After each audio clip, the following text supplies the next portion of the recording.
Social influence is a change in our behaviors that is caused by a real or imagined pressure from others. Real meaning it could be explicitly conveyed to us, or imagined, it doesn't mean that it doesn't exist, but it's just something that's never directly communicated. Conformity is a type of social influence, and this is where we add our behavior or thinking to coincide with what the group standard is. Behavior or thinking, it doesn't have to be both, although it can be both. Just because I exhibit a behavior that looks like the group's, it doesn't mean that I've also altered my way of thinking to be alongside with the group's. So just bear that in mind. Think back to Ash's line experiment, where all but one individual was a Confederate, meaning they worked for the experiment on the down low. There was only one true participant, and they didn't know that the others were actually part of the experiment. Nearly 75% of the participants went with the group's response at least once, knowing it was the wrong answer. So why would someone be so compelled to go with a group even when the group is wrong? Imagine, if you will, you're in a classroom and I'm having you answer a question out loud individually, but you don't get to check in with other people to see what their answer is. I just put a question on a screen and I ask you to look at that question, think about it, and come up with your own answer, and it's a silent activity. And then I have you one by one give your answer, starting with a person at the end of the room. You're somewhere in the middle, and there are at least 20 people who've given an answer, and they're all the same with one another, except your answer was a different one. Say you thought the answer was B as in boy, and everyone is saying C. After nearly 20 people say C in front of you, what do?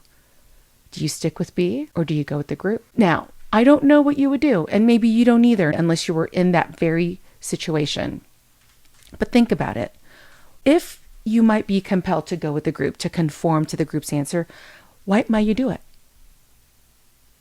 A lot of times I hear from students and they say, I don't want to be wrong. Absolutely. We want to make sure that we're right. Or we think, oh, there's so many more people who have that answer, therefore that answer must be the right one because they're all the same and mine's the only one that's different. Another thing that we might not realize we've learned along the way is when we are like the group, there's a greater chance that we will be accepted. So if I have the same answer and or thinking as the group, there's a greater likelihood that I will be accepted in that group. What I just talked about is related to two types of social influences that compel people to conform. The first is normative social influence. This explains that we will go with the group because we want to be accepted by the group. In social psychology, we know that we tend to like people who are like us. So that means if I make myself like a group, there's a greater likelihood that they will like me, that they will accept me. And it feels better to be accepted than rejected. Informational social influence means we want to get the information right. So we trust what other people give us. If 20 people gave the C answer, then I'm going to go, maybe there's something I didn't see. Maybe I didn't hear the question or interpret the question correctly. Maybe there's something that I'm missing. So I start to second guess what I thought I knew. And I want to make sure I have the right answer, so I go with the groups. Think about all those times you've been in a room where someone's asking for an answer and everyone's giving the wrong one. You have an answer in your head, but it's different from everybody else. You don't want to say anything because you don't want to be the next person who gets it wrong. And then when that individual who asked the question reveals the real answer, it was what was in your head the whole time. I'm sure at least some of you have done this. And then you say to yourself, next time, I'm not going to do that. I'm not going to bite my tongue. I'm just going to put it out there. And yet we do it again anyway. So this informational social influence can be really powerful because we don't want to get it wrong. And it points out how we're different from the group. And then maybe we get rejected. How many of you grew up believing the same religious beliefs that your family raised you with? This is also informational social influence. If you still follow the standards and beliefs, this is showing how powerful information social influence is. This is an example of the power of informational social influence. We trust our families and our caregivers to give us the best information possible. So it makes sense that if you, like I did when I was growing up, accepted what was presented as faith and religion, and I practiced those things up until early adulthood. I trusted that what my family gave me was correct and was the best fit for me. So normative social influence, we conform with the group because we want to fit in and be accepted. Informational social influence, we go with the group because we want to get the information or the answer right.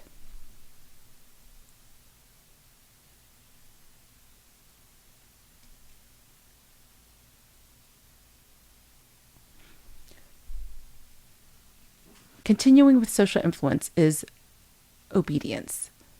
This is when we change our behavior in response to a directive. So someone of an authority position tells us to do something and we do it.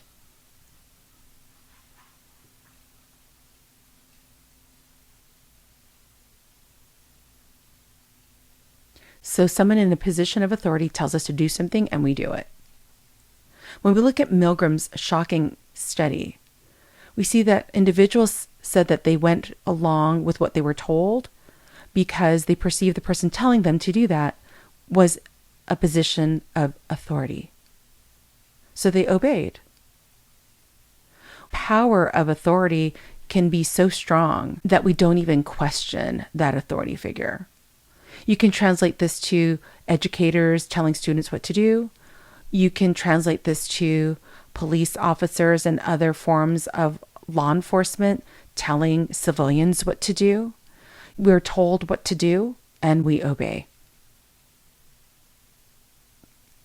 If you think about Milgram's shocking study, how do you think shocking responses would change if Milgram told participants that the learner had a slight heart condition and asked the learner to make more compelling pleas for the study to be stopped? Do you think that they would still see nearly 60% of individuals continue going all the way to the maximum shock?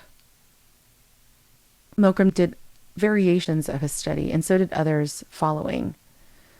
What they revealed is telling the participant more information about this learner having a slight heart condition actually made no difference.